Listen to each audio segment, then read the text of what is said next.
ఇది చట్టసమ్మతం కాదు. There are some considerations for granting withdrawal permission by the court on 321 and 360 BNSS.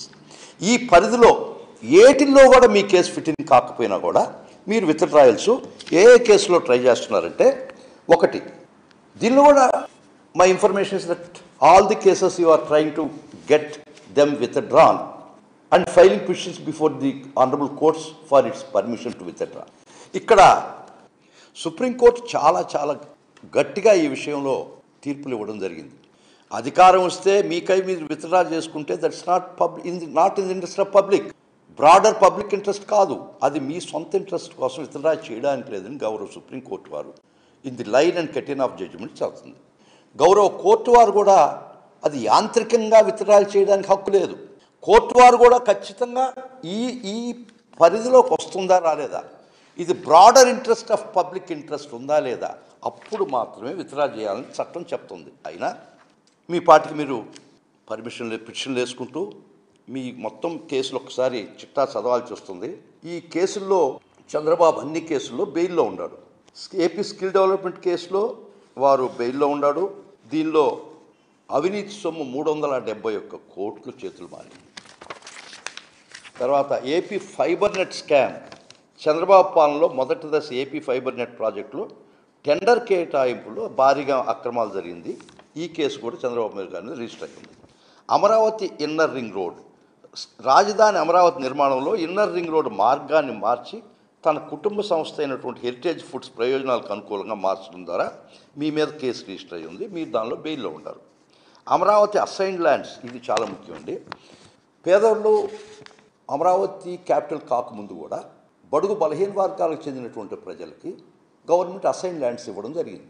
ఆ assign lands మీరు capital అక్కడ పెడతామని నిర్ణయించుకున్న తర్వాత వాళ్ళని భయపెట్టి వాళ్ళని హింసించి మీరు ఆ అసైన్ ల్యాండ్స్ ఇది గవర్నమెంట్ మీకు ఏ కాంపెన్సేషన్ ఇవ్వదని ఒక ప్రచారం చేసి వాళ్ళ దగ్గర నుంచి మీరు 3 దుగ్గాళ్ళు కొనేసింది వాస్తవం కాదా? కొన్న తర్వాత మీరు ఆ టోటల్ ల్యాండ్ అసైన్ ల్యాండ్స్ మీరు అన్యాక్రాంతంగా వసూలు చేసుకున్నటువంటి కుంభకోణం 4,400 కోట్లు దాన్ని దోపిడీ చేశారని సిఐడి ఛార్జ్షీట్ వేయడం జరిగింది. ఒకసారి మీరు కొన్న తర్వాత జియోఎంఎస్ నెంబర్ 41 విడుదల చేసి దాన్ని రెగ్యులరైజ్ చేసుకున్నారు. ఆ జియో పిఓటి యాక్ట్కి అపోజిట్, పిఓటి యాక్ట్కి అగెన్స్ట్గా ఉంది. ఒక యాక్ట్కి అగెన్స్ట్గా జియో రిలీజ్ చేయడానికి లేదు. ఇన్ని లొసుకులు పెట్టుకొని ఈ అసైన్మెంట్ ల్యాండ్స్ 4,400 కోట్ల వర్త్ ఆఫ్ పేద ప్రజల యొక్క కష్టార్జితమైనటువంటి వాళ్ళ భూములు మీరు కాజేసినప్పుడు ఆ కేసు కూడా రిజిస్టర్ అయిన ఉంది. లిక్కర్ పాలసీ సరే చెప్పాను. ఇవన్నీ మించి టోటల్గా 15 కేసుల్లో మీరు ముద్దాయిలై ఉంటే, ఇసుక శాండ్ కేసు అయితేమి ఇన్ని కేసులు మీ మీద రిజిస్టర్ అయి ఉంటే, మీరు అధికారంకి వచ్చిన తర్వాత సాక్షులు ఫిర్యాదుదారుల మీద ఒత్తిడి చేసి మీరు కేసులు విత్డ్రా చేయడానికి పిటిషన్లు ఫైల్ చేసి మీరు శుద్ధపోసు గారు మంచు గడిగిన ముత్యంలాగాను బయటపడాలని చూస్తున్నారు. మీ సొంత మేలు చేసుకొని కేసుల్లోంచి బయటపడడం ఇది ఎప్పటికీ సమంజసం కాదు. వైఎస్ఆర్సీపీ లీగల్ సెల్ చాలా స్ట్రాంగ్గా దీని మీద పోరాడద్ది. ఖచ్చితంగా మీ ఈ చర్యలను మేము అడ్డగిస్తాం. కానీ ఒకటే చెప్తున్నాం, న్యాయపరంగా మేము ఖచ్చితంగా దీన్ని పోరాడతాం. ప్రజల దృష్టి ఎందుకు తీసుకొస్తున్నాం అంటే, మీరు అధికారం ఇచ్చింది వారికి ఈ వెసులుబాట్లు ఇచ్చి చంద్రబాబు నాయుడికి అండ్ వారి అనుయాయులకి కేసులు విత్డ్రా చేయించుకోవడానికి అధికారం ఇచ్చారా?